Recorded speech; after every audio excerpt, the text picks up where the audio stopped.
Richmond International Raceway, Mike Mullen from MikeMullen.net. We're waiting for this guy to win, Dale Earnhardt Jr. Come on, man. We need some victories, some W's. Richmond's a good track for him. It's a pretty good year so far. Sort of slag lately. Think he needs to pick it up. But then everybody's been slagging lately. That's what we hear from the fans. Texas, Kansas, a lot of boring racing. How are these drivers in here going to react to all those complaints? Are they going to pick it up? Saturday night's Richmond 400?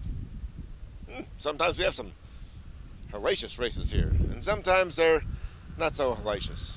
We'll see what kind of race we got here. We got Richmond at night, Darlington at night. That's always going to be exciting. We got Talladega coming up. That's always going to be exciting.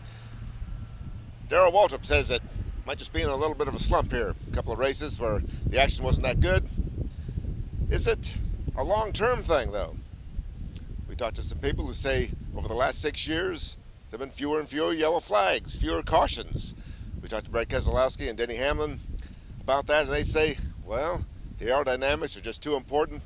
Horsepower is just too much. The cars are just so fast that you can't get close to somebody to spin them out on some of these big tracks. Not on this track here. You can get close to somebody here and put them in the wall if you want to. Does anybody really care, though?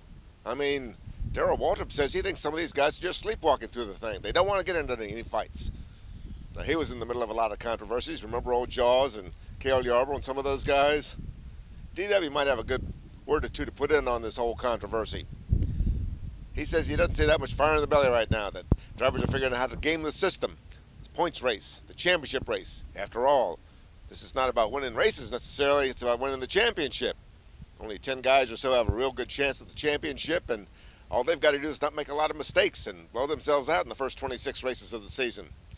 That's not good. Wins are important. Yep, they give you a couple of bonus points. But I think that we need to have some more action on the racetrack. Maybe we'll get it right here. Richmond International Raceway, Mike Mullen from MikeMullen.net.